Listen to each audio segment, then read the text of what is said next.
Hey, hi, welcome to SystemVerilog Assertion Introduction session. As you might have heard, or if you have partially seen, you would know that SystemVerilog Assertion is one of the tricky areas in SystemVerilog. And I think at the beginning of the course as well, we had talked about it that assertions is one of the areas which requires a lot more understanding and work to gain some level of mastery. And in this so in as a part of this course, what I have done is I have divided the system verilog assertions to be conquered in three parts. One, we will do the introduction, and as a part of introduction, we will understand the overall scope of the system verilog assertions. That is the first thing we will do, and then we will take so there is a sequence is a part of assertion, so we will do another session which is dedicated to sequence, which is the longer session. And then we will look at the properties and how to build the properties, right? So this is the way it is going to be divided it into three parts. And yeah, so let's continue and see what do we have to learn in the introduction session. So as a part of introduction session, first we will of course look at what is an assertion, and then what all do I have to learn in order to master the assertion. So we will look at that, and then we will look at the type of assertions, and we will look at so there are three primary types. So there is a simple immediate assertion, there is a deferred immediate assertion, and there is a concurrent assertion. So in this session, the simple immediate and deferred immediate, we will be able to complete it. And for the concurrent assertion, we will put an introduction to make the overall session complete. But then the concurrent assertion itself, we will divide it into two parts. It's actually creating the properties, and properties are made up of sequences. So sequences we will learn in the next session, and followed by that we will do the properties. So that's how we will look at the system verilog assertions, the completion of the system verilog assertions will be done in those three parts. So what are assertions, right? So assertions are primarily, they are trying to capture the behavior of a system, right? And when we say behavior, behavior in the form of waveforms, this is a very important point, right? And this waveform could be like, it could be an individual signal timing, or it could be timing with relationships to the other signals, right? So both of them can be captured in the form of assertion, right? And then once the behavior of the system in terms of its signal behavior is captured concisely and completely, then you use that captured behavior for different purposes. So one purpose is that you can check that one you have now captured a behavior, and then you can that captured behavior can be checked that whether it is in compliance with the specification or the requirements, right? So that's our one of the primary purpose of our verification. Or second, it can be used to cover that particular, whether that specific behavior has it taken place or not, we can cover it as a functional coverage, right? So functional coverage can also be obtained through the assertion coverage, so that is also possible. And third is that it can be used by formal tools primarily to create the waveform that you have specified. So the tools can generate the waveform and prove that whether your design is going to behave as per the requirements that you have captured. So those are the three purposes for which the assertions can be utilized. So one point that I want you to keep in mind, as I have said, the assertions is all about waveforms, right? So you have signal, you have events, as we indicated. Then there could be a relationship between the events. There is a repetition that is possible, and then some after one pattern, other pattern happening. Both of them going low. There can be different types of patterns, and assertions is all about capturing these type of signal information in a more concise way. That is the point I want you guys to keep it in mind, and this is a very important point to hold, and this helps you figure out where we can apply assertions and where we cannot. So for example, now I can ask myself a question that since the system Verilog provides this construct called assertion, can all the checks in test bench, can I implement only using assertions, right? So that's a question I can ask myself. The theoretical answer for that is yes, maybe you can, right? But the practical answer is no, right? It's not possible. And because assertions have its own strength areas and it has its own weak areas, and when you try, if you try to implement everything through assertions, then you would be venturing into its weak areas as well, and when you try to do something in its weak areas, then the overall effort involved in being able to do that will become very tricky. Now what happens, let's understand that a little bit as to where we can use it, where it's hard to use it, or where the effectiveness is low. So assertions are primarily used for your interface level protocol. So what do I mean by that is, like for example, we had done a the FIFO interface, right? So we have the interface level protocol over there is that, yeah, you need to, at every clock, if the full is not asserted, then only you can assert the write and send out the data. Right now, that's the interface level protocol that needs to be followed.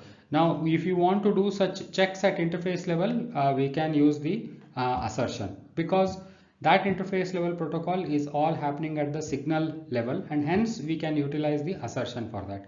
Or if you have some microarchitecture that you have built and you want to do microarchitecture level functional checks, these are sort of a white box checks, because we are now looking into how a particular design has been implemented, and in order to do these checks also we can use the assertions, because again we are dealing in terms of waveforms when we are going inside the design, right? So when we have these type of requirements, the assertions are very effective in being able to deal with it.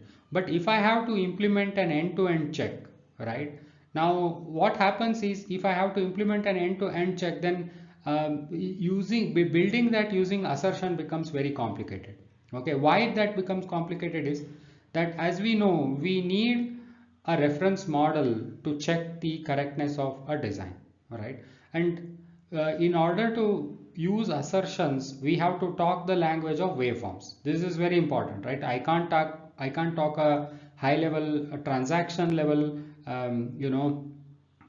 language with the assertion. With assertion, I have to always talk low level signal information, that okay, particular signal got asserted, it stayed high for so many clock cycles, and then a next signal came in. So I have to always talk a signal level language if I need to implement it in the form of assertion. I can't do a behavioral type of a talk that okay, these many transactions are stored and then there is an out of order execution, and I want to look at it, and then I want to store them in some queues and arrays and then use them for processing. That type of a language cannot be effectively spoken with the assertions, and hence what happens is, now if I want to implement a end-to-end check using assertion, now I have two options. Either I rely on my design itself, which is in principle incorrect, because when I am trying to do end-to-end check, I cannot rely on the design itself to do the check on itself, because if something is wrong in the design, then my assertions are also going to be incorrect. So I need to build now a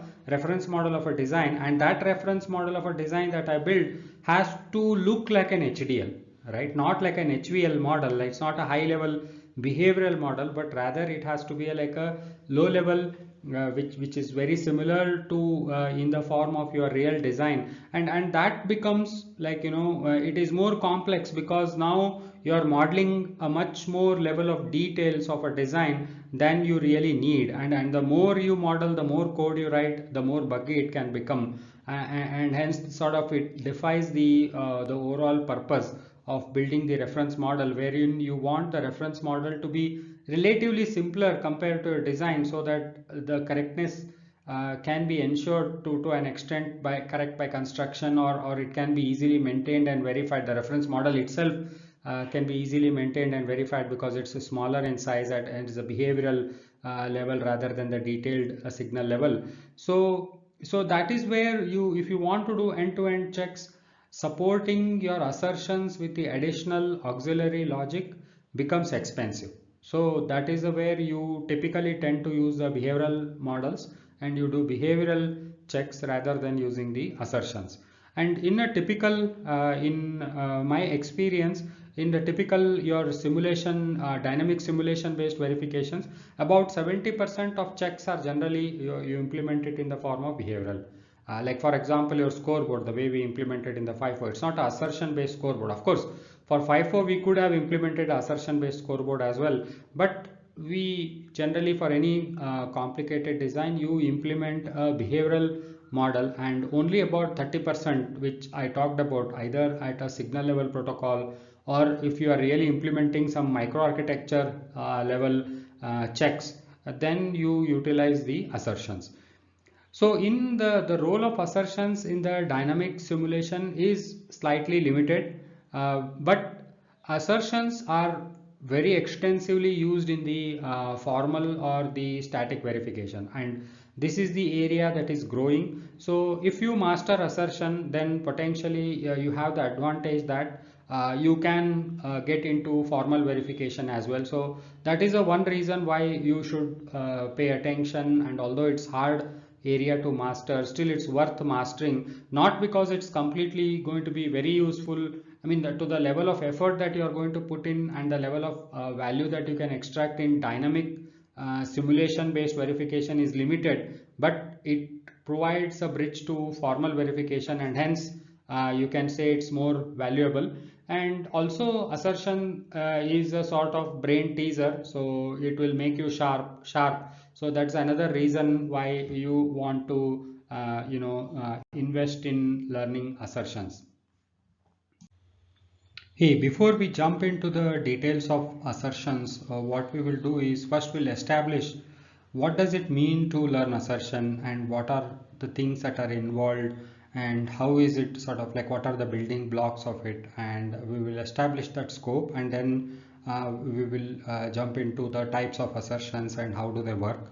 So the lowest level of your assertion is Boolean expression, right? And I want to repeat over here, as we talked about, assertions is all about waveforms, right? And waveforms, as you know, have these transitions from one value to another value, right? And how do you qualify those particular values, right? That you qualify it using the Boolean expression, that is whether the signal has become 1 or 0 like a constant, or you want to do some arithmetic operations, some bitwise and or you want to do some logical operations saying that address equal to something and enable equal to 1, so something like that, right? So you are doing various you are creating Boolean expression to specify the values of some condition at some point of time, right? At a particular point of time, some condition you are trying to define, and that definition is your Boolean expression. So that's the first thing. So you look at a waveform and you put your cursor in the waveform, and at that particular point of time, a set of signals having set of values combined through some Boolean operators defines certain conditions, right? So that is the first step, that you are defining some sort of a Boolean expression or a condition. The second step is that you not only want to capture it at one point of time, but throughout some duration you want to define how the waveform is going to get created, because now waveform is going to be series of such Boolean conditions. So that's where your timing expression comes into picture. So the timing expression is also called temporal expression. So we have to, and that is something that we define using a construct called sequence. Okay, so there is a construct in the SystemVerilog that is provided as called sequence, where you define the sequence of Boolean expressions, right? So a Boolean expression defines a condition at a given point of time, and then the sequence allows you to combine such Boolean expressions to define them over a period of time, right? And then there are various operators that are provided to combine these Boolean expressions to define a timing waveform. It could be delays, that, I mean, here is something where you can see that these are all operators that when you look at it, these are attributes of a waveform, right? So delay is an attribute of a waveform. Repetition, as we talked about, how many times like how many clock cycles a particular signal is asserted, or like let's say I have asserted for one clock cycle and deasserted for another clock cycle, and that type of pulsing happening for n number of times. So that is also a repetition within, like let's say one particular waveform is contained within another waveform, or one particular Boolean expression is contained within another Boolean expression over a period of time, intersect, and some signal is asserted throughout the duration, right? And then the composition of these timing expressions, right? So first level, you are able to create a timing expression by which you are defining an waveform by taking different Boolean conditions. And once you have defined the waveform, now at waveform level, you can do a further composition by saying, okay, this and this waveform should happen together. So I have defined two waveforms, and I can now say and of these two waveforms should happen as a part of sequence, or of two waveforms needs to happen as a sequence. And then there are operators like called as first match, wherein you have a different types of conditions taking place, and then you want to wait for the first match of certain condition, and thereon I want to match certain sequence, right? So this way sequence allows you to combine Boolean expressions to define a waveform. Okay, so this is very important point. Now that is the second layer. So third layer is the validity of these timing expressions, right? So I have defined a waveform, and now I want to tell when will this waveform become valid, right? I can say, okay, until certain point, or eventually it will become valid, or always this must hold, right? And there is abort type of conditions. And I can use also the conditional timing expressions, like I can do negation, that I can define it in a certain way and I can say it should be inverse of that particular way I have defined. And there is a concept called implication. Implication is implication and if else are in a way similar, where I can say if certain condition has taken place, that is if one type of waveform has happened, then I should check another type of waveform has happened, right? That I can do. Or I can say case based on a particular condition. If the condition is of a certain value, the waveform should be of one type. If a condition is of another value, the waveform should be of another type, right? I can do, or I can disable while the reset is asserted. I don't want to do any checks, or I don't want to do any coverage on certain waveform that I have defined, because the system is being reset, so I can disable. So I can do that as a part of your validity of timing expression checking. So in summary, as a part, as we talked about, the assertions are nothing but concise representation of your waveforms, and then once you have represented the waveforms, you want to either check, cover, or give it to the static tool for generation and theorem proving, right? Those are the three purpose.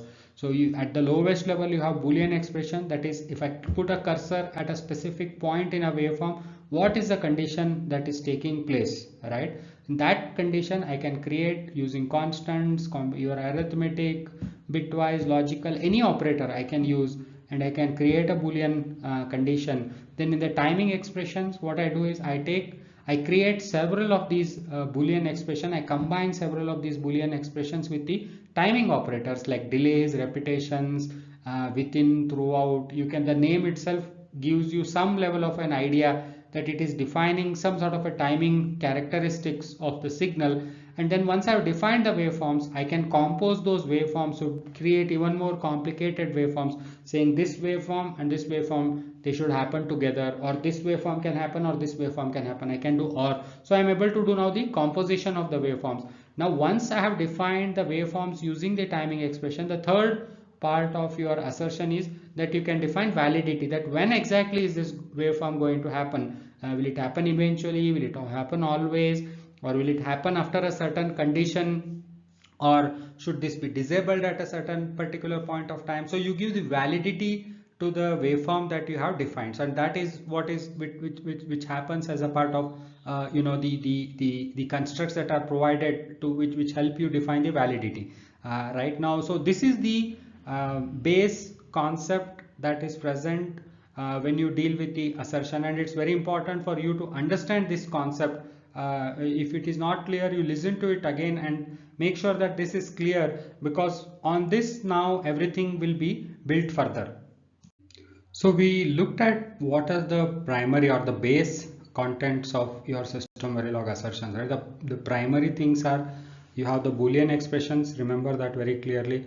Then you have the the timing expressions, that you create series of Boolean expression and you define a waveform. And then third, you use constructs, right? So the timing expressions are predominantly defined using your sequence. Then you define the validity to the sequence using the properties, right? In the properties you define validity, that when is this waveform going to be true, right? Whether it's going to be after this condition, eventually, always, when is it going to be true, right? So that is what you're talking in the context of property. So this is the base set of constructs that you require. Now second is, there are set of accessories, you can call it, which you require to make this set of base constructs, that is your Boolean expressions, sequence, which is timing expressions, the properties, which is validity of your timing expressions. You have these three things. Now you want to have some accessories along with this. This is like your base car model, and then you have to accessorize it, right? So it's similar to this.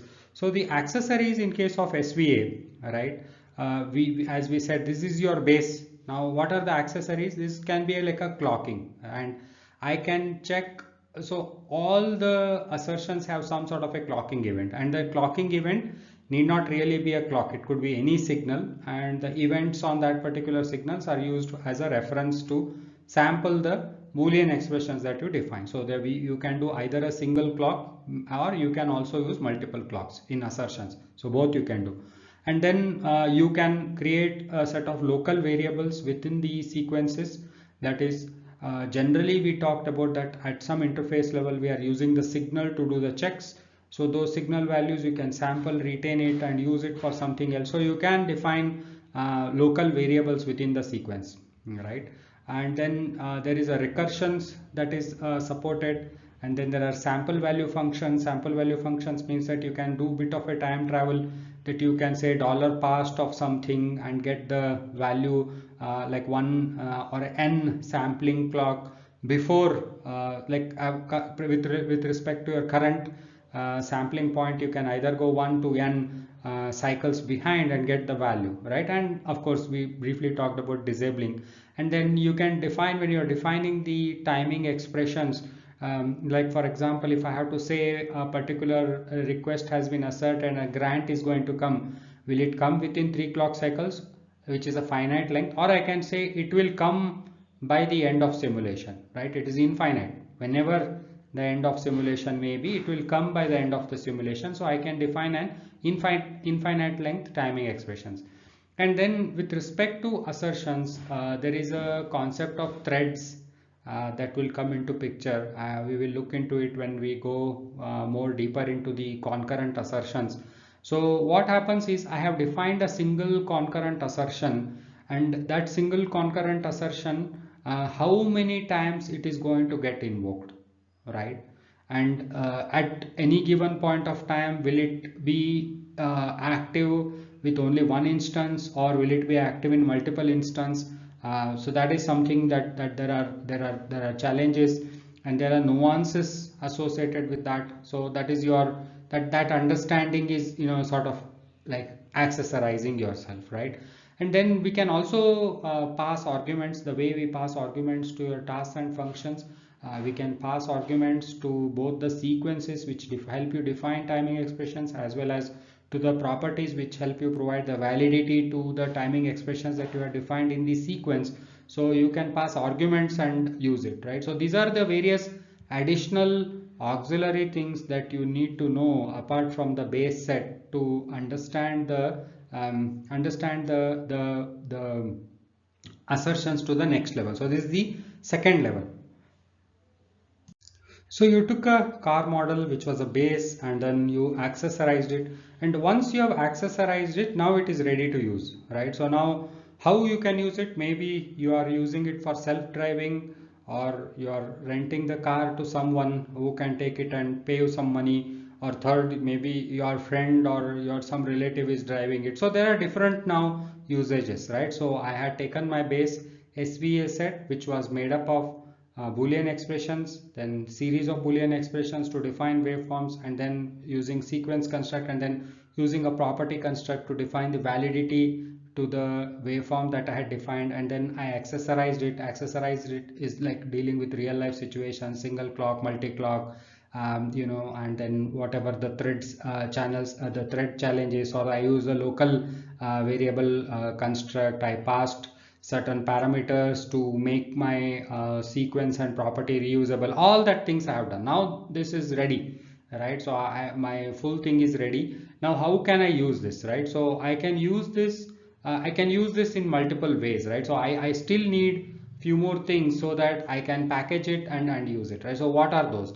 One is I have to put an assert on that property. If I want to do the check, I have to put a cover. These are called directives. I have to put a cover on the property to cover that particular thing, or I can use it for generating the various waveforms in the formal type of a setup, right? So that is one way of utilizing these things and packaging. And second, as we talked about, that assertions cannot do everything on their own. Sometimes we might have to provide glue logic, which is an additional auxiliary logic that you might have to write, and the information of which it uses, and then you are able to write the assertions on the top of it, right? So you have to write that glue logic and then put that all the things into one package, right? So those packages unit can be like, there is a construct called checker that has been introduced. You can put everything in that. Checker is sort of equivalent to a module,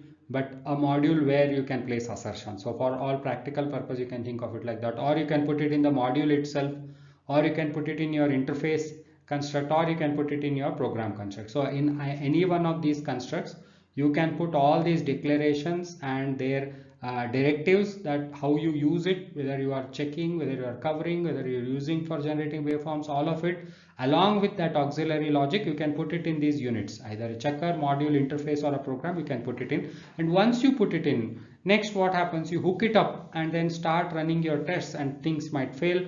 Then you need to know some ways how to debug those assertions.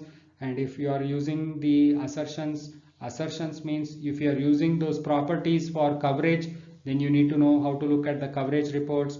And as we talked about, there are a lot of nuances and best practices that you need to learning, gochas and best practices that you need to keep learning. So this is the sort of the third phase, where then you are now at this point, you are able to not only write it and accessorize it with accessorize it by using various additional features, then putting it together in a nice package, and then putting it in the environment, simulate it, debug it, and get the full value out of it, right? So these are the three phases that you need to look into.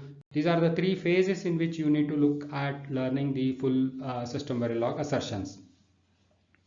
So just to quickly summarize it, we looked at the base where Boolean expressions were combined into timing waveforms using sequence, the validity to those timing waveforms using the properties. That is the first level.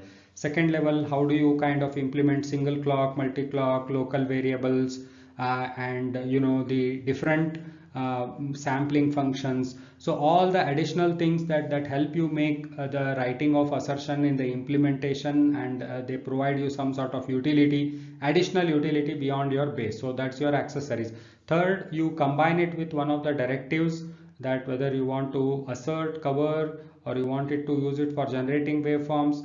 And then where do you keep all these things, that is your properties, and then the directives of the properties. You can keep it either in checker, module, or interface, or in a program block. And then once you have placed it and start running it, how do you debug it, and how do you look at the coverage reports, then learning about various best known practices and the issues that are involved. So those are the three layers in which you need to look at whenever we are learning through the process of SystemVerilog. You need to kind of identify where is this particular construct or feature that we are talking is coming about, and how do you need to learn all these things, and how do you need to utilize it better, is how you need to look at it.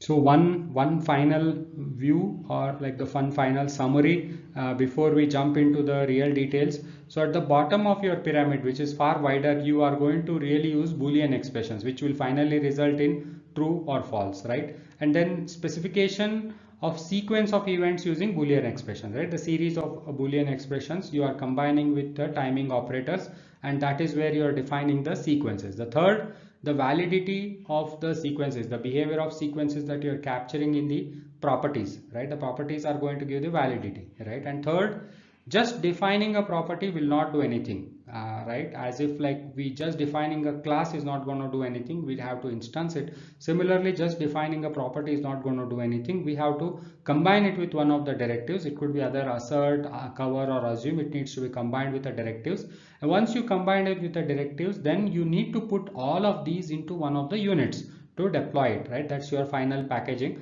You can put it in checker, module, package, or interface, right? So once you do that, then your complete assertion model is ready to be used. So how you should go about mastering these, right? So you probably have to do 2 passes minimum through in order to learn assertions. Minimum 2 passes are required. Right, 2 times you have to look through the details to kind of get the understanding. And third is that assertions is one area that it's going to take a long time for you to learn all the nuances. It's a very long process, and how it's going to work is that as you keep practicing, you will keep discovering certain issues and challenges and gochas. Those will keep coming up, and you have to find out how to overcome it, right? So that is a ongoing process that you will have to do it for a long time. So in the first pass, what you should do is for each of the construct, right? Like for example, there's an implication operator, there's a delay operator, there is a replication operator. The first thing is, whenever I say this operator, it should come in your mind. Am I talking about sequence? Am I talking about a Boolean expression, or am I talking about a property? That type of first level, you need to be able to segregate among these 3 layers, right? So whenever somebody says anything, are they talking about Boolean? They may not explicitly say it, but you need to build that understanding in your mind. Are they talking about a condition? Are they talking about a timing expression definition in sequence, or are they talking about the validity using the properties, right? So that point you need to keep it in mind. And one confusing point that will eventually come very soon is that whatever you do in sequence for a timing expression creation can also be done in property. Okay, so property is a sort of superset. Okay, property contains sequences, so a property can be, so you can say that a complex property can be defined, and that complex property can be broken up into smaller sequences. That's the way it works. So anything that you put in sequence can also be put into the property. So this point will come very soon. But anyway, coming back to our original as to how the learning curve will be, in the first pass for each of the operator, as we're talking about, it could be implication, it could be a repetition. For each one of them, you should try to write a small examples by yourself and generate the waveforms on the input signal of your assertion, and notice how the assertion is behaving. Like for example, when does an assertion start, when does an assertion end, there can be multiple conditions under which it passes, there can be multiple conditions under which it can fail. So you should try to think of and try to create, at least initially you need to create multiple pass condition and multiple fail condition to understand how it is behaving, at least for few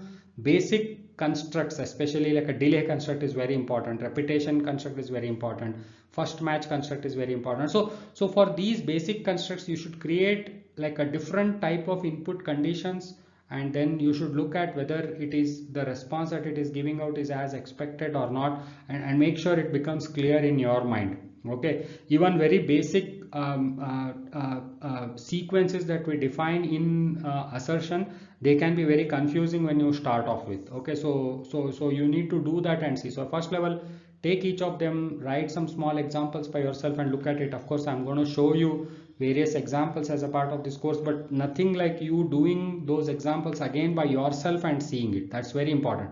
Second is you go to the accessorizing, and some level of accessorizing you'll have to do, but what I'm talking about is the advanced level that you you will probably do it over a period of time. But the some level of accessorizing you do it, like let's say you start off with single clocking, you don't really use local variables, just put it in a module and use it.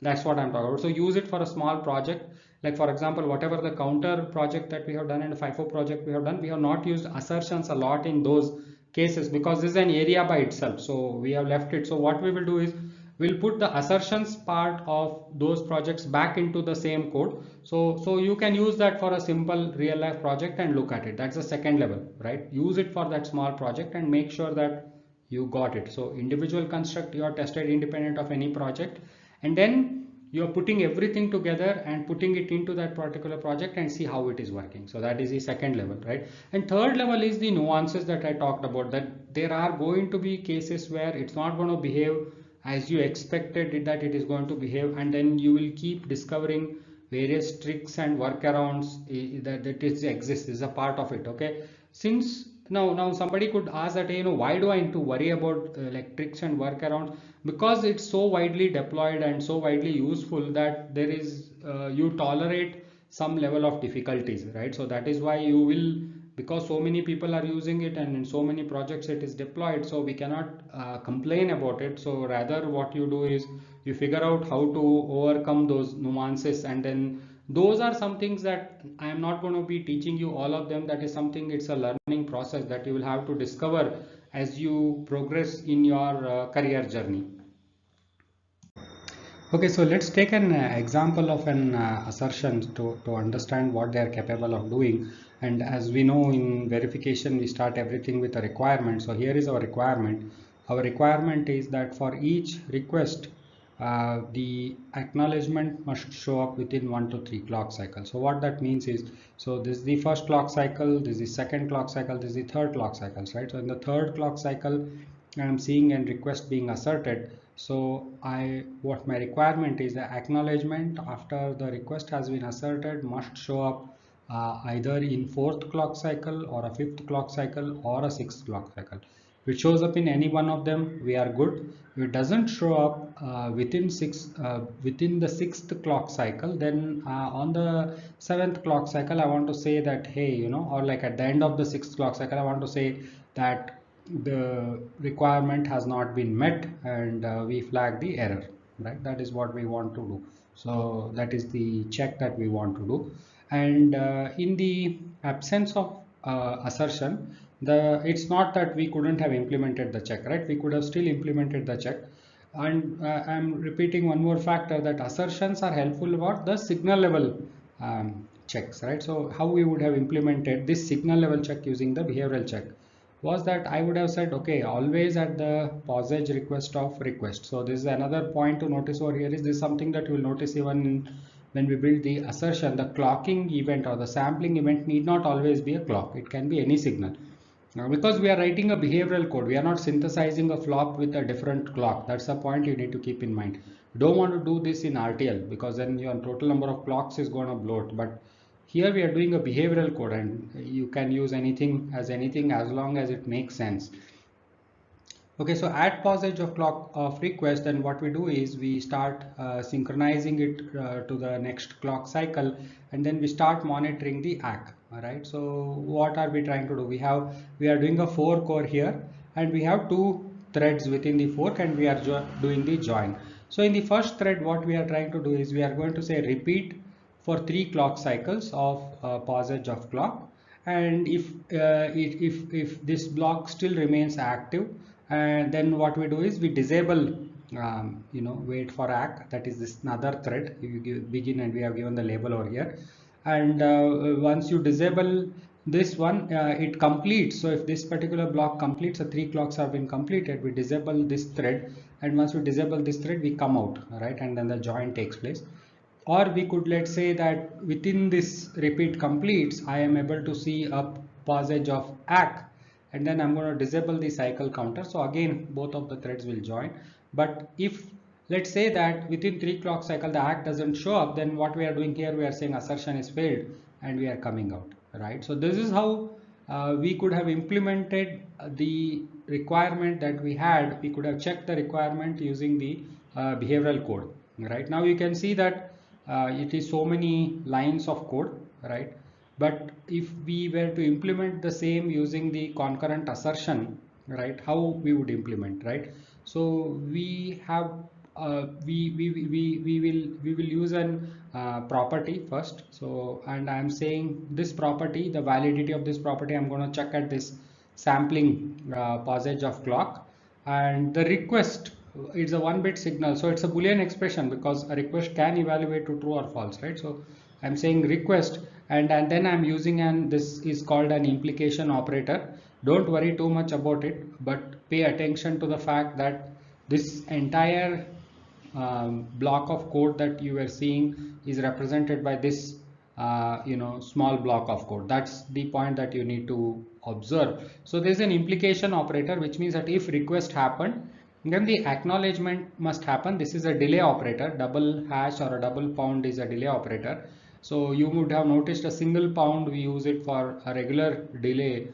In the assignments we have used it in procedural code. This is a double pound, this is not a single pound. So we are saying double pound or double hash 1 to 3 clock cycle, the ACK must show up. ACK again is another Boolean expression. It could either be true or false. And after we say assert, this parenthesis that we are saying, so this completes over here at the point of this ACK, right? So we have add passage of clock, we say request. If request comes up within 1 to 3 ACK and this parenthesis complete, this is the entire property. I am saying assert. The assert is a directive, so I'm saying assert this particular thing, and if this assert passes, I say display passed, else this is called action block, display failed, right? This particular assertions failed. So with this is still a block of code. I'm just showing it in single line to make an impact, but still this if else type of a structure is still, let's say 3 lines of code, right? This first line, and then you say display passed, else, and then display failed. Okay, maybe 4 lines of code. So within that you can capture this entire intent, and that looks very simple. But what I want to do is, although it looks very impressive, I want you to keep in mind that assertion have their own nuances. Those will come into play. So don't get too impressed. There are things that you will have to learn. They are definitely useful, but at the same time you have to take it with the pinch of salt. Let's understand who writes assertions. So because we have design team and we have verification team, and what happens is that there are various assumptions that are made within the design, and for those assumptions designers themselves write assertion. For example, let's say a certain type of packet was not expected in certain state within a design, or like certain state it should not stay for certain duration, or some FIFO must never overflow. So such things, those are the assumptions in the design. They are put in by the designers themselves. They put it in within the design. And the good thing about the assertions is that if in the absence of assertions, you saw how we wrote it using those always and fork type of a mechanism. If we had written that in the design, right, if the designer had written assertion in that form, then designer will have to put like a synthesis on, like a synthesis off before that particular part of the code, and then synthesis on to tell the synthesis engine that this part of the code is not part of the design. It's a checking code, so just ignore it. That we have to write. But with the SVA, which is your SystemVerilog assertion, the synthesis tool already knows that there's something that it is not expected to synthesize, so it just ignores it. That's another benefit that the design community gains by using assertions within the module. And then verification engineers typically write assertions. They definitely write assertions between the boundary between your DUT and the test bed. So that boundary, the verification engineers will write the assertions. And sometimes even the there are few cases where you could potentially rely on the design, although it is a taboo that you do not want to use the design signals and the internals for doing the verification, for 2 reasons. First reason being that you are relying on something that you are verifying, and if that has a problem, then potentially the check that you are doing also has a problem, right? So you don't want to do that. But there are few special cases where you could rely on design to do some quick checks, end-to-end checks that you could do maybe at the beginning part of your project, or maybe you do not have enough schedule, or like some cases you can do it, but generally you do not want to do it. But so you can still use RTL, and RTL itself sort of acts as your reference model.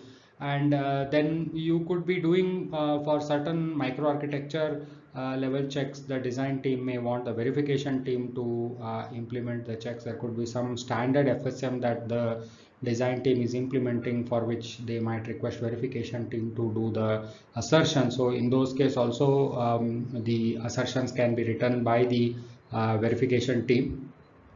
And then, as we had talked about in the past, that sometimes we might have to write additional RTL like glue logic within the test bench to store some information, to model some part of the RTL, and using those signals we write assertions, because as we all know, assertions is just a set of waveforms, and when we say waveforms, it needs signal level modeling.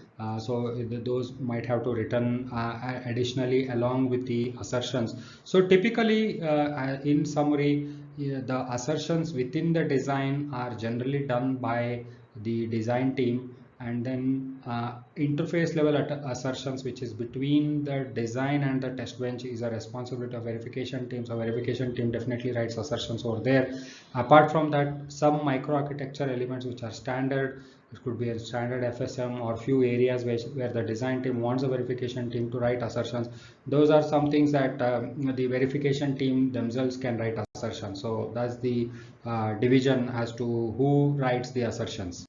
Okay, so finally we are here. So what are the types of assertions? So there are three types of assertions. So actually the immediate assertions are of two types. So we essentially have really two types, that is the immediate assertion and concurrent assertions, but I have kind of split it. So I have simple immediate assertions, deferred immediate assertions, and concurrent assertions. Let's define and what do those mean and what are the use cases for each one of them. So simple immediate assertions, they are non-temporal in nature. Non-temporal meaning they cannot define a timing relationship over a period of time. They are like a single Boolean expression, the way we typically do in any procedural language. We say if a particular condition and we check, and if that is satisfied we do something, if that's not satisfied we do something else, right? So the simple immediate assertions are meant for that. They are like your blocking assignment, they get immediately evaluated, and then when the assertion passes you do something, when assertion fails you do something else. That's called as an action block. Okay,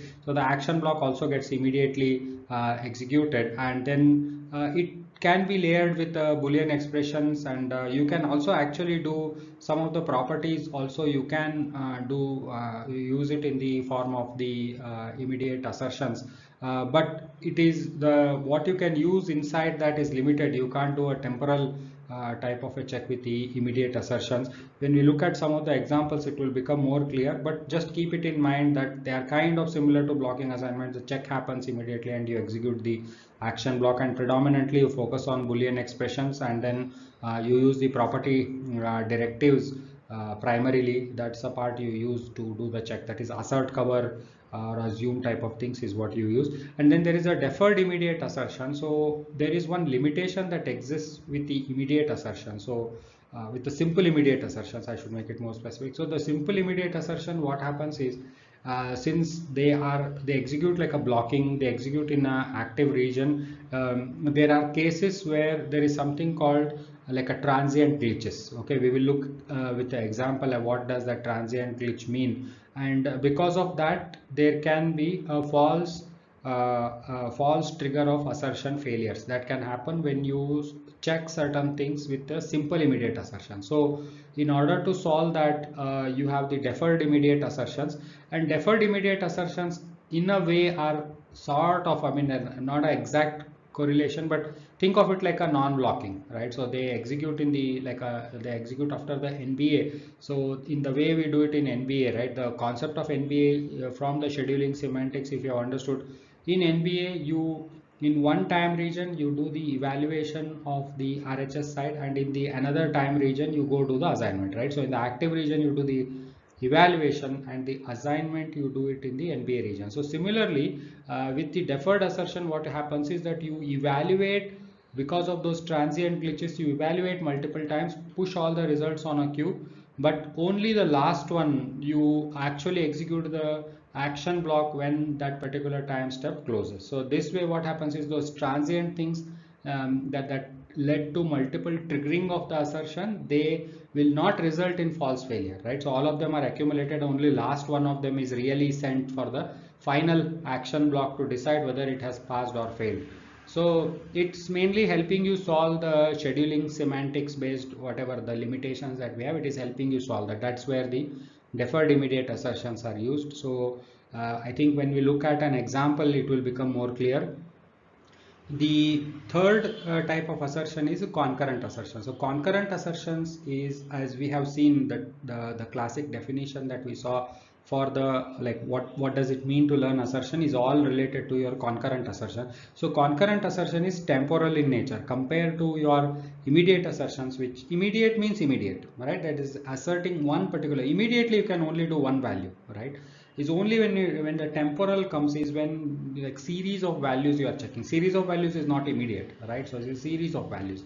So this is temporal in nature, and then it can have like a, there is when we do temporal means it can take time. Like for example, tasks, right? The tasks can consume time and functions do not consume time. So if I want to put an assertion in function, which type of assertion I'm going to use? Definitely the immediate assertions, because that executes immediately, that doesn't consume any time. But whereas a concurrent assertion, since it can do a temporal check, it does consume time. And when something consumes time, as we have seen with the task, that you can have an automatic task, right, which you can launch the multiple threads of it, and all the local variables get duplicated so that they give the proper results that we have seen with the task. The same thing happens with the concurrent assertion. So the concurrent assertion execution can have overlapping scenarios. That is, what do I mean by that is, in the previous example that we had taken, where you have request is coming and we are waiting for 1 to 3 clock cycle for a grant to come. Before that particular grant shows up, I can get one more request, right? So that's the overlapping. Okay, before the grant is coming, I'm getting one more request. So now another thread of the assertion gets launched at that point of time. Okay, so that is how it works. So that is what it means, that it can have overlapping scenarios because it's temporal in nature. It can handle this as well, and it's layered. This was a very important point. Lowest level, as you've seen, is a Boolean expression. Second level, sequence, where you form the timing expressions, and then third level is properties, where you assign some sort of validity to the timing waveform that you have created and check it with the directives, right? That you do other assert, cover, or assume type of a thing with the concurrent assertion. The last thing, combining with the directives, is true both for the immediate assertions as well as concurrent assertions. Just declaring a property is not going to do anything unless and until you use a directive on it. It is not going to be operational in your simulation. Okay, we'll take a look at few examples of simple immediate assertions. So simple immediate assertions can be added anywhere in the procedural code. Okay, so this code that I am showing over here, this could be anywhere, right? It could be even as a part of some class. And why this point is important is that because, like for example, if you contrast it or compare it with the concurrent assertions, the concurrent assertions cannot be put in the class. And the reason being, the classes get dynamically created and destroyed. They do not have a static existence. So because of that, a concurrent assertion requires a guarantee that it can exist and it can continue to function till the condition that it is checking is satisfied, right? When I say 1 to 3 clock cycles, if a class gets created and get destroyed before the acknowledgement comes, the assertion will get killed, right? So we cannot put concurrent assertions within a class. Okay, concurrent assertions can only be put in static units, static compilation units. Like as we have seen, it could be put in a checker, it could be put in a module, it could be put in a program block, it could be put in an interface, right? These are static, they are static in nature, right? But we cannot put assertions in something that is dynamic, like class based environment. The concurrent assertions we cannot put it, but the immediate assertions we can even put it in the class based environment. For example, you guys might have seen popular popular example of it is, you say assert, and in parenthesis you say class instance dot randomize to check whether the randomization is successful. You would have seen it. And once you say assert, you give a property for the assertion, and then you have something called action block, wherein you tell whether you tell what should happen if a particular property passes and what happens if the property fails. So this assert, you can think of it as very equivalent to a if. So if condition, then you say begin end, wherein you do some action. If it has passed, then else, begin end, where you do if the if has failed, right? So similarly, you can do the same thing with the assert. And if you don't put any else block, then the dollar error would be used, to flag the the flag the assertion failure. So that will happen by default. So let's look at it. So this is assert in TB. So this is a label, and it's generally always a good idea to give the label to assertions, because while you're debugging, then the label will show up.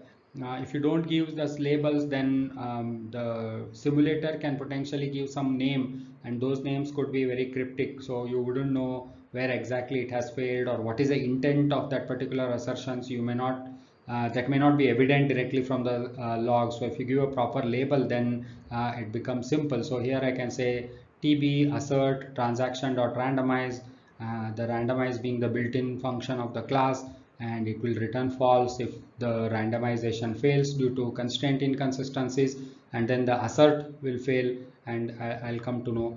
Or I could be asserting some value of a flag, and I can say $info passed. We'll see briefly what is $info and $error mean. So I can say $info passed and $error failed, and then I can say assume inputs. Then assume inputs in simulation context is actually checking assume and assert in the context of simulation. They are not very different in terms of what exactly they do, but the intent is different. So you want to use assume if you are checking the stimulus generated by test bench. See what happens as a verification, you are generating stimulus and you want to check the stimulus itself within your own component. Let's say one test bench component is generating some stimulus and giving it to another test bench component. So and you want to check whether the receiving test bench component is receiving it correctly. You want to say assume that okay, this is what I am expecting, right? So then you say assumption holds, else fails. You can do that, and you can also cover in case of immediate assertions, and you can just put the the if is optional over here. You can put that this particular condition is covered. So this way, the simple immediate assertions can be coded using simple Boolean expression. So here we are using the logical operation to combine various Boolean expressions. So any operators can be used, which finally result should come out as true or false. As long as you do that, any Boolean expression can be used and can be asserted as a part of your simple immediate assertion. So in the last slide, when we were looking at the action blocks of simple immediate assertions, we saw some of the tasks being used. So let's look at briefly what are those and what's the advantage of using them. So you have a $fatal system task, which can help you display the error message, as well as you can terminate the simulation. Or you have a $error type of a message which displays the error message, but it can continue simulation, and some of the simulators allow you to specify certain error count after which it should terminate, but essentially the simulation will continue if you specify $error. And then you can say specify $warning, right, and displays a warning message, and still the simulation continues. And then internally the counts of these errors and warnings are maintained, which gets displayed towards the end of the simulation, which is very helpful. And then you have $info. There is no severity, right? It's just the information or the text that you have passed will get just displayed. The benefit of using these severity based system tasks for displaying your message over your $displays, they additionally include, one is that you are giving some sense of severity to the error message that has come up, and second is that it will display the file name where it has failed, the line number where it has failed, and the hierarchical name or the scope, and the simulation time where this particular message is being displayed, and that is very useful while doing the debug.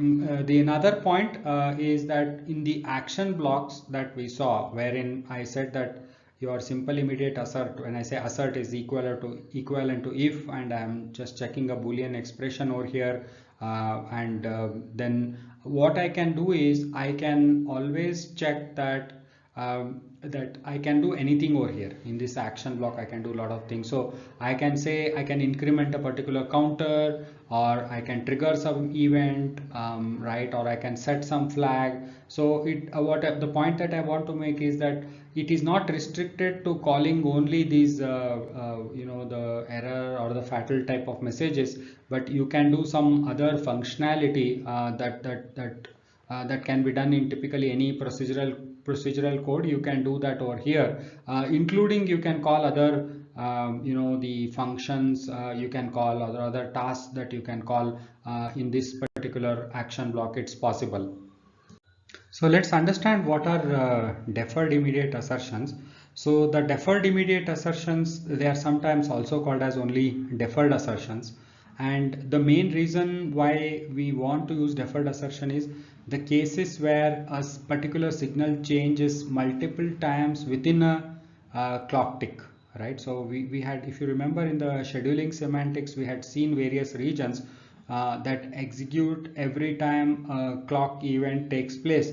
Now, or any event that takes place, when we go to the next time step, we execute all those regions. So what can happen is within those regions, while we executing those regions, if you remember, we had the possibility of repetition. That is, we can go from the lower region back to the upper regions and execute some of them again. So when that happens due to multiple signal changes, you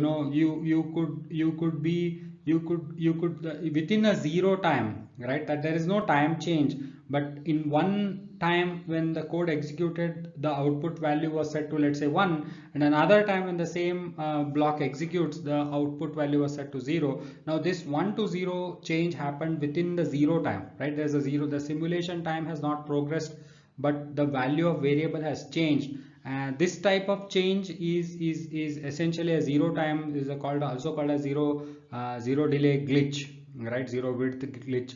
And this glitches can cause the simple immediate assertions to false fire, and these happens due to like a combinational decoding. We will see these, the clock domain crossing or async resets. These type of events can lead to this zero signal width type of glitches. We will see one of the example to understand more. But what we have to keep in mind is there are two things. Whenever we have glitches, whenever we talk about glitches, there can be real glitches that can come in on certain signals, right? And if we think that it is those type of a glitch, then we should still keep simple immediate assertions and catch those. But if we think that after analyzing, let's say you put in a simple immediate assertion and then it starts failing when you analyze, and then you discover that okay, this is a zero width glitch which is happening due to the artifact of simulation, then you move such assertion to the deferred assertion. But if a particular, let's say you're checking an external physical signal, and on that physical signal there is a possibility of glitch taking place, then you still want to use the immediate assertions, simple immediate assertions, so that you can catch those failures, right? The idea of deferred assertion is that although when such change happens, right, that as I talked about a particular signal within a time region, because it is repetitively getting evaluated due to certain combinational changes, that it was 1, then it became 0 within the same time step, that the simulation time has not progressed. Now when that happens, a deferred assertion, what happens is a deferred assertion keeps executing it will execute, but the action block that I talked about, that is if certain condition, and then we had what should happen when if the condition holds true, and what should happen if the condition failed, that action block will not execute immediately for the deferred assertion, as the deferred name itself tells you that it is deferred, right? So we execute all of them, but then only the last execution or the last evaluation, we just execute the actual action block, and that's how the deferred assertion works. So we will look into like what does that zero delay or the zero width glitch means, and then we'll look at an example of how the deferred assertion can be used to fix that. So let's understand the zero delay glitch, and then we'll look into how deferred assertion helps us to solve that. So here I have a very simple mux design, and what I'm doing is I'm creating one assign, and I'm creating not of A is inverted version of A, always com, which means that it is going to execute for any changes on any of the variables that are used within this particular block. So what I'm saying out, which is the output of your mux, I'm saying A, and then I'm combining it with the X. If the A is asserted, the value of X is going to come out, and if A is not asserted, the value of Y is going to come out. That is your simple two input mux that we are creating. Now what happens is that the out variable is now susceptible to the zero width glitches. Okay, now how this happens, let's look at it. Okay, now when A changes for any value, right, so this particular block will immediately execute, and the value of out, it will be whatever, some value will come out, right? And then when the not of A gets evaluated, and then for that not of A change, because we are using that again in the always block, this always block will execute the second time, right?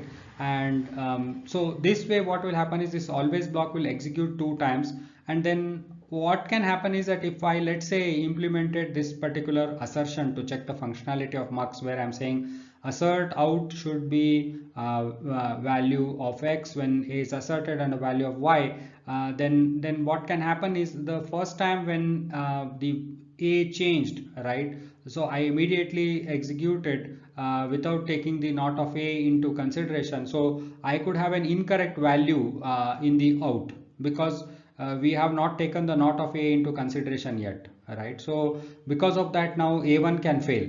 Okay, now what happens if I change this to a deferred assertion, and you just change a particular simple immediate to a deferred assertion by just adding this keyword called final, rest everything remains same. So that's how you convert it to a deferred assertion. So here the deferred assertion, when the A changes, the expression gets evaluated, maybe it was supposed to fail, but then we are not executing the action block for that yet, right? That is, here the dollar, when I say assert, we have an, although I am not defining the action block, as we talked about, there is always a default dollar error that gets executed for the else of this particular assert, right? That happens. So that is not going to happen for the first time when A has come, and the second time A comes, and because of the not of A and the deferred assertion gets executed, this block completes the execution, and at that point for the last change, this assertion evaluation, the action block gets executed, and hence there won't be any failure reported for the deferred assertion. So that's the idea of zero delay glitch, as well as how the deferred assertion works. The SystemVerilog itself has evolved. There are multiple versions, like there is a 2005 version of LRM, then there is a 2009 version, and then there is a 2012. And there are certain differences between these versions of LRM, and sometimes what can happen is depending on the simulator that you are using, which compatibility it has, or like for example by default which LRM compliance it executes, there are some changes in the LRM. Some of them are like not fully compatible with each other, so you could see some small differences in the behavior. Like for example, the deferred assertions in 2009 LRM were supposed to be written by adding this #0. All right, that's how it was defined in the 2009, and in the 2012 LRM it was changed to the final. And there is also a small difference. So in the 2000, when you do the #0, the final deferred queue flushes in the observed region, whereas in case of the final, it flushes in the postponed region. So that's another difference in terms of scheduling semantics for the deferred immediate assertion execution. Let's take a look at one more example. So here we have one toggle flop, and then any of these non-blocking assignments, as we know, they get sampled in the active region, but the assignment really takes place only in the NBA region, right? So the right hand side expression gets evaluated in the active region, but the actual assignment only takes place in the NBA region. So this toggle flip-flop will essentially divide your clock by 2, and let's say we have put this always comb, and then we sample this into another variable over here, and then we check that if these two variables are same, then the toggle has not taken place, and we say that it is failed. Now when we do this, what happens is, if this were to be like, for example, over here is just a simple immediate assertion. In the simple immediate assertion, what happens is that this assertion will execute in the active region, and in the active region the assignment of what we have sampled on the right hand side has not yet taken place, and because of that your simple immediate assertion will fail. But at the same time, if you add a final over here, or if you add a #0, then it will execute either in the observed or in the final postponed region, and because of that, the assertion, if we make it a deferred assertion, it won't fail and it will hold. So this is another case where you can use the deferred assertions. So whenever you are not clear as to whether you should use a simple immediate assertion or a deferred immediate assertion, you can always start off with immediate assertion and see if let it fail. It is always better to let things fail, and once it fails, you debug it and understand whether it is a genuine failure due to a real glitch, or whether it is a failure due to zero width type of a glitch, or due to an NB assignment. Then you can always change it to a deferred assertion if you discover that it is just a simulation artifact. Right, just to summarize the differences between your immediate and deferred assertions.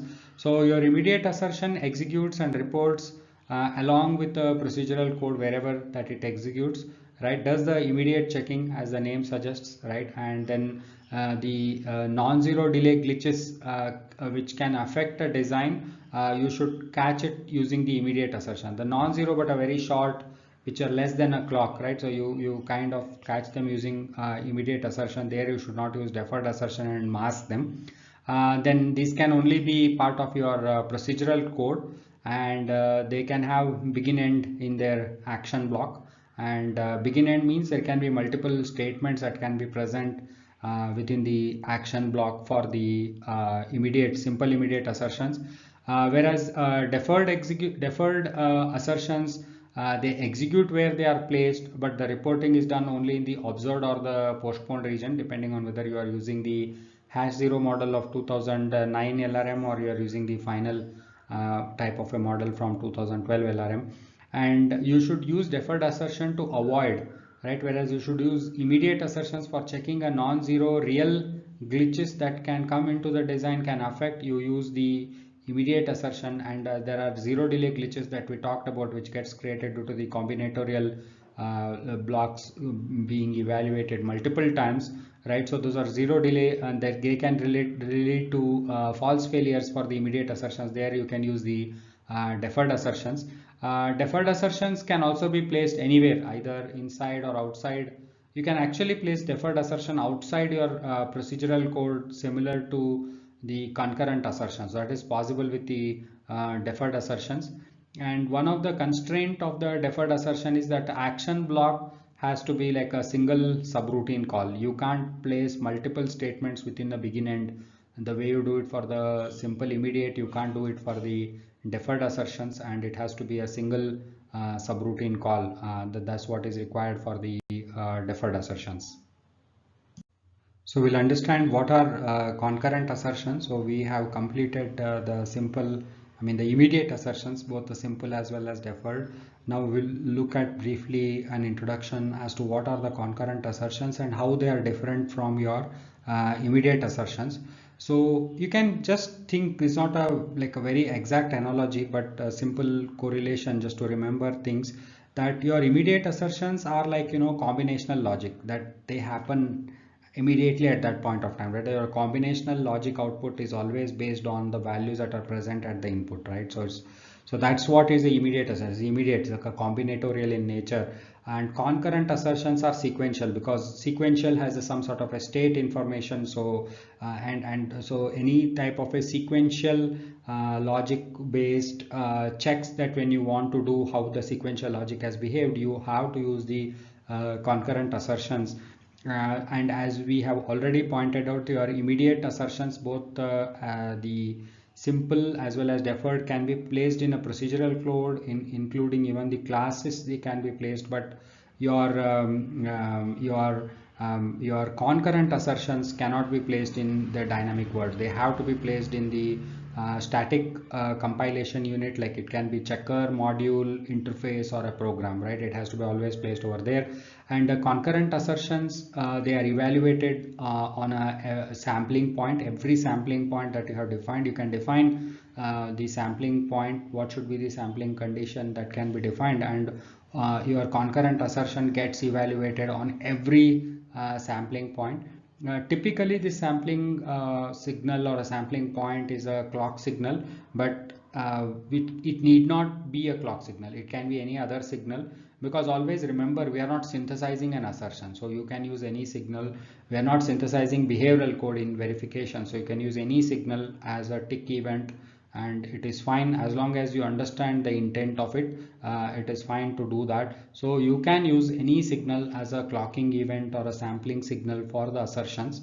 And then the concurrent assertions, they provide you the ability to define the behavior, certain behavior, or it is trying to help you model a waveform. Whenever you say waveform, is a series of things that are happening over a period of time, and the relations between them. So you're trying to model that in the concurrent assertions.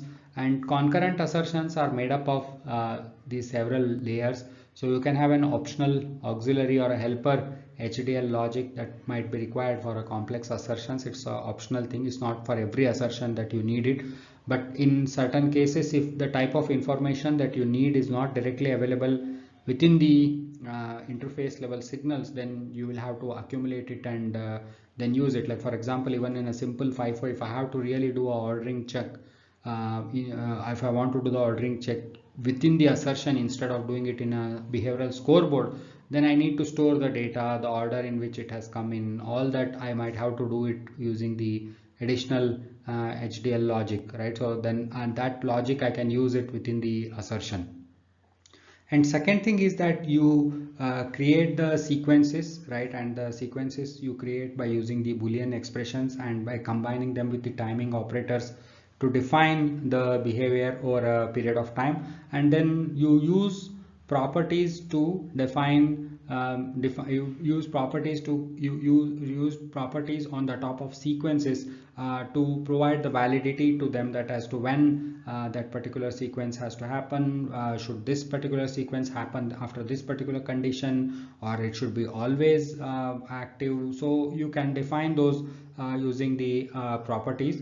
And keep this in mind, that anything what do I mean is like that Boolean expression and combining Boolean expressions using those timing operators like delay, repetition, throughout, within, etc. that we talked about, that can be done even directly within the properties.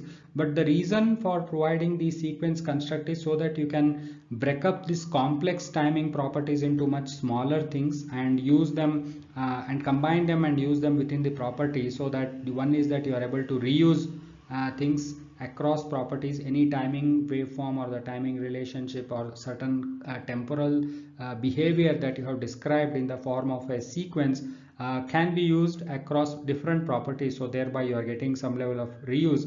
And also the properties I mean in general are hard to debug, right? As properties are nothing but your assertions, they're hard to debug. So if it is composed of smaller units broken up through the usage of smaller sequences, it becomes easier to debug. So that's why it is encouraged that anytime you are capturing a complex behavior, you break it up into simpler behavior using sequences, and then you combine those sequences in properties with the timing validity to define more complex waveform, and then use assert to check that. So in next few examples, right, we will try to understand few like a first level details of concurrent assertions, and these details are common for all concurrent assertions. So we will understand that, and then we will close this session, and then in the further sessions we will go deeper and deeper into specific timing operators that are available that we can utilize. So some common things we'll try to close it in this session. Okay, so we'll take the same property that we are already aware of, the same requirement.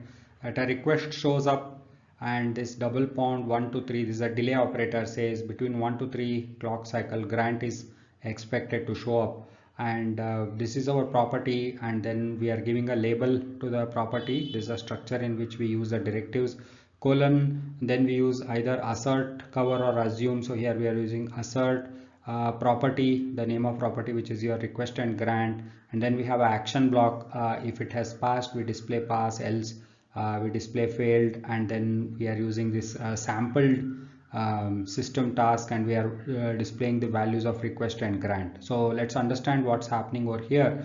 And then let's say we have another always block. This is just a part of design. I put it over here for the simplicity. So request is, let's say, request 1 or request 2, and then grant is grant 1 or grant 2. Now let's correlate how this entire thing happens in terms of the scheduling semantics. This is the way any concurrent assertion gets executed, right? So we have these various scheduling regions over here. The first of all, the values of this request and grant, when do they get sampled? So we know that when the passage of clock or the clocking event takes place, that we have already understood. Now when the passage of clock takes place, we know that these all regions get executed, right? This is a region which is part of how a particular event is handled. So all of the regions get executed. So the values of request and grant signal are sampled in the preponed region. This is an important point. So you have to understand and you have to remember that in any property, the signals that are used for building your Boolean expression, they are captured in the preponed region, right? Before any change that has taken place with respect to your current execution, the values are already captured. Okay, that is a thing that happens. Then next, if you had this type of an RTL logic, then the blocks gets evaluated in the active region. We already know that, and then the RHS part of any of your non-blocking gets evaluated in active, but the values are scheduled in the NBA, right? And then the actual assertion evaluation, that is the assert property request grant, that this, so we have captured the value of the request and grant and the preponed region, but the actual execution of it takes place only in the observed region. Okay, in the observed region, what happens is you actually evaluate whether this particular condition, that whatever the Boolean expression that you have put in, whether it is met or not. The temporal expression gets evaluated only in the observed region, and then the action block that is associated with the assertion, right, that executes only in the reactive region. So the action blocks get scheduled over here. So in summary, any property that you have put in executes in 3 regions. So your signals that you are using to building your Boolean expression, they get sampled in the preponed region, whereas the evaluation of that expression that you have formed, it could be either a Boolean expression or a timing expression by combining the timing operators, that takes place only in the observed region, and then the action block associated with the property executes only in the reactive region. This is done to make sure that your properties can execute unambiguously and can work correctly in your pipeline designs, right? So and to prevent any possible races and everything. So this is the mode in which the property execution has been designed using the scheduling semantics of the SystemVerilog, and this is consistent for all of your property concurrent property execution. All of your concurrent property execution, it happens in the same way, whereas you are like the simple immediate assertions, they execute directly in the active region, and your deferred assertions can execute either in observed region if they're #0, or in the postponed region if they are final. But the concurrent assertions, they execute in these 3 steps: sampling in the preponed region, evaluation in the observed region, and the action block execution happens in the your reactive region. So these are the important points that you should understand and remember. Let's understand what does this sampling in the preponed region mean. Let's take this waveform example, right? And there are various simulation ticks that are happening, and in each of these simulation ticks maybe something is changing, and then we have these sampling events, right? So this actual clock ticks, these are, the top one is a simulation ticks, and then we have a clock ticks. There's one, two, this is a clock tick that is happening, and within the clock tick there can be multiple times things could be changing. There could be a combinational logic that could be leading to a change, even within the clock ticks. That's why you have more simulation ticks, and these are the points are the clock ticks. So at the clock tick 1, right, the value of the signal sampled is low, and at the clock tick 2, between now the clock tick 1 and 2, the signal has changed. So at the clock tick 2 you will sample a higher value of signal would be high, and even at the clock tick 3 the value would be high, and before the clock tick 4 now the signal has changed to low. So in the preponed region of 4 it will be low. Now when the signal comes to a clock edge of 5, it is changing at that particular clock edge, right? So it's, although it's visually changing, but this change will not get captured.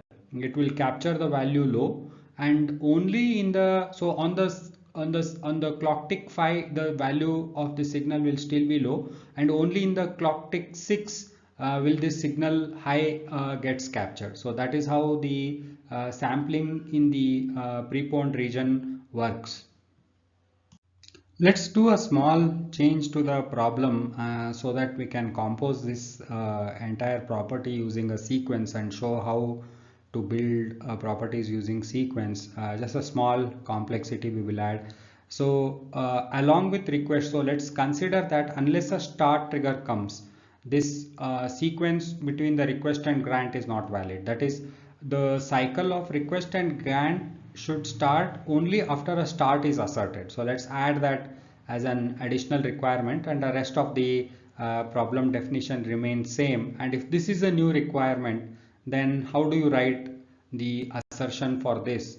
The reason for adding the start is to make the usage of, like, there is bring in some complexity so that we can demonstrate how to use sequences.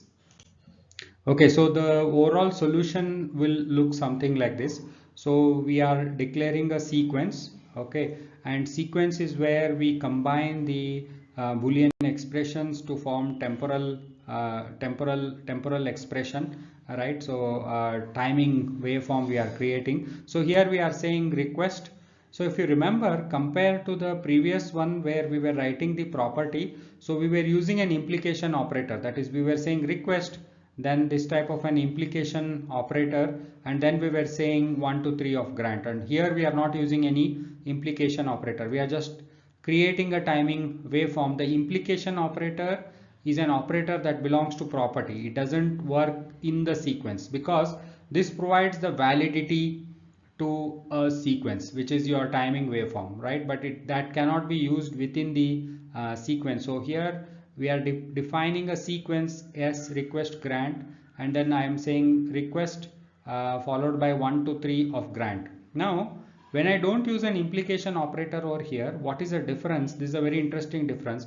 Let's say that if I had not used this start and implication operator, and if my property was, let's just say, property p request grant at pause edge of clock, this start and the implication operator is absent. Let's think of it like that. And if we just had as a request grant, and this is something that you should simulate and understand, this is a very important point.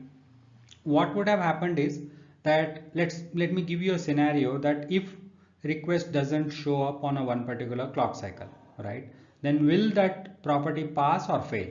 Okay, now naturally I would say that if the the request itself is not showing up, then it should, ideally the property should not fail because it should not even get triggered. That's not how the definition works. If I didn't have this implication and the start, then what would have happened is the property would evaluate on every pause edge of clock, and that would expect that the request must be asserted on every pause edge of clock. If the request is not asserted on a particular pause edge of clock, then it would result in a failure. Okay, that is how the definition of property works. So now and that is not how we typically want. In many cases we want the evaluation of a particular timing waveform to start only after a certain condition has been met. So in this case, we want the evaluation to start only after the start has been asserted, and then we are saying the overlapping implication operator. So there is something called overlapping and non-overlapping. We will discuss it. So overlapping means as soon as start asserted in the same clock cycle, the request the request must also get asserted, not can, must get asserted. That's the overlapping, and that's what we want. And we are saying this sequence must hold true once the start has been asserted. And there are some terms that are being used. So this start is called as antecedent, and the after the implication operator on the right hand side of the implication operator is called the consequent. These are the terms that you would hear. So only after the antecedent is met, then the consequent gets checked. So that is the way it's used in the assertion. And as we talked about, the assertion declaration itself is not sufficient.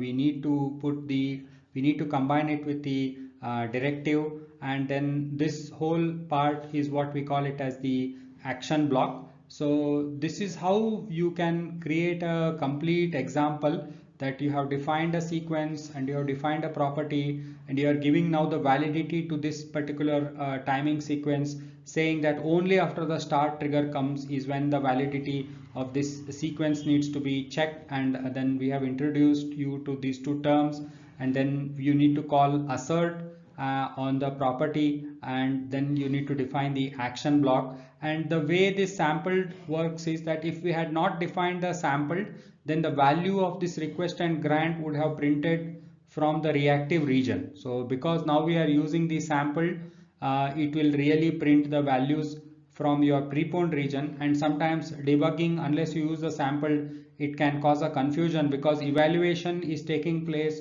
on the values that we had sampled in the preponed region, whereas the action block is executing in the reactive region, by which sometimes it's possible that these values could have changed, and that could lead to confusion. So this sample function is provided in order to resolve that particular issue.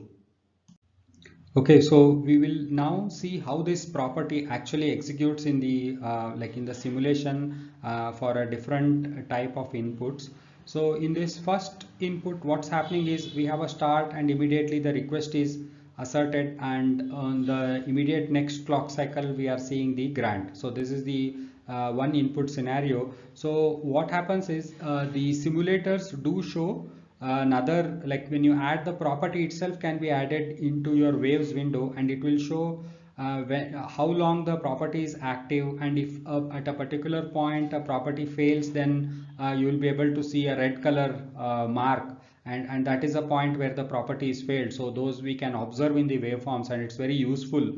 And here what happens is that it shows as soon as your antecedent is satisfied, that is I have start triggered, my assertion has become active. So assertion has become active, and then I am checking my consequent is that I want to make sure the request gets asserted, and within 1 to 3 clock cycle my grant comes in. So that is my consequent, and that has happened over here at this particular clock edge. It has completed, which means the assertion became active at the point where the antecedent was satisfied, and assertion completed at the point where the consequent got satisfied. So let's look at one more example over here. So the start has come, and then immediately the request has come in an overlapping fashion, but the grant has come 1 clock cycle later. It is still property is passing, because we are saying it should come within 1 to 3 clock cycles, so the property is still passing. And here what happens is that on this clock edge it is starting, and it continues to be active, and it's completing over here where this particular the consequent has been satisfied. Here the antecedent has been satisfied, the assertion has started, and at this point when the grant has come in, the consequent has satisfied, and then the assertion has completed. Okay, and now what can happen is that within this point, now another trigger of the start and the request can come. Okay, at that point of time another thread of a property gets launched, but the point to note over is that a same grant could potentially satisfy both the assertions. Okay, that can happen. And when the assertion is not active, if a grant comes, it will be ignored. So these are the points, these are the side effect things that you need to keep it in mind. So while you are writing any assertion, what you need to keep in mind is these are the questions that you should think of, and then make sure that initially when you are creating the assertion, you should check that manually within the waveforms to make sure that it is correct, right? As to like when did the assertion start and when did it end, and like what are the pass criterias, and in different pass criteria whether it is passing or not, and all fail criterias that you expect that it is supposed to fail.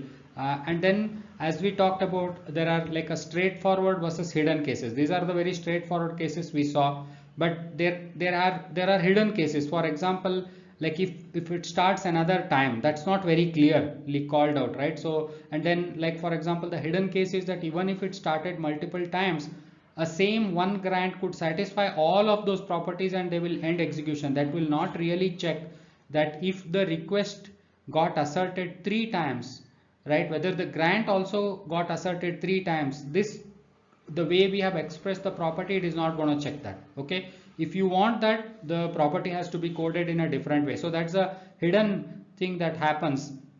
It's not hidden because it's like non-obvious. Unless you clearly understand how the assertion works, it could remain hidden, right? So that's the point I'm trying to make over here. So you need to think through these things, and you should check each of your assertions that you write by locally creating some small stimulus the way I have shown over here, to make sure that it is adhering to it. Otherwise in the real life, when it fails, it becomes very difficult to understand and debug that particular scenario. Okay, we conclude the session on assertion at this point, and we have seen what are the various components of your assertion. We have seen, I mean, like primarily the concurrent assertions. You have the Boolean expressions, and you have the way to create timing waveforms, and then the validity to the timing waveforms using properties. That's your base. And then how do you accessorize it, like, you know, single clock, multi-clock.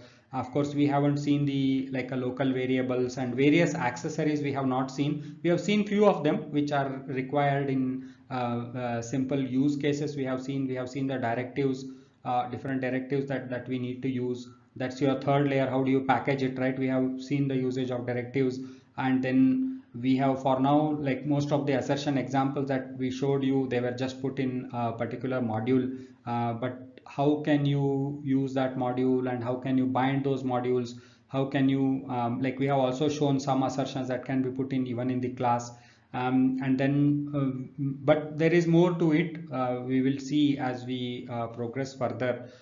Then we have also seen the different 3 types of assertions. We have seen simple immediate assertion. We have seen deferred immediate assertions, which are used in case of where you have the zero delay glitches affecting simple immediate assertions. And we have seen concurrent assertion, a simple example, and then in which the 3 regions in which the concurrent assertion executes, the values get sampled in preponed region, it gets evaluated in the observed region, and then the action block executes in the reactive region. So we have seen that. That's a very important point. And the most important point with respect to concurrent assertion that always confuses, which we talked about it briefly, was that the assertion gets evaluated on every clock edge. Okay, so unless and until we had used an implication operator, the assertion condition, it expects it to be true on every clock edge. This is a very important point. You should experiment and see.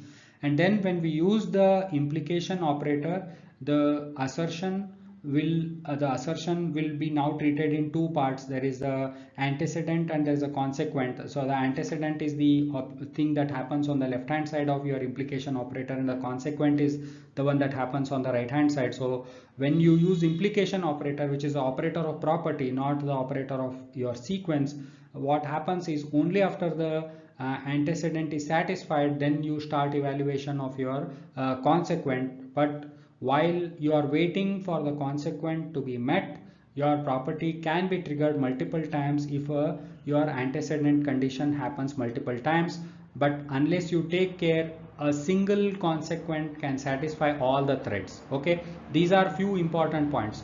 Without implication operator, a property gets evaluated every clock cycle and it expects the condition that you have captured to be true on all clock cycle. This one you do the experiment and see just the simple request. Without implication operator, if I do double pound 1:3 grant, what happens? You just see. And then when you use the implication operator, that is request, a simple implication operator, overlapping implication operator, then double pound 1 to 3 of grant. What is the difference between these two? Right? You try to do it and see. And then while you are waiting for the grant, you provide multiple time requests and see that on a single grant it's satisfied, and the other subsequent grants that come in, they get ignored. Now don't worry about how to solve the problem that if I had multiple requests, how do I count them and match them. That's a advanced problem in the case of assertions, which needs to be solved using the local variables that will come later.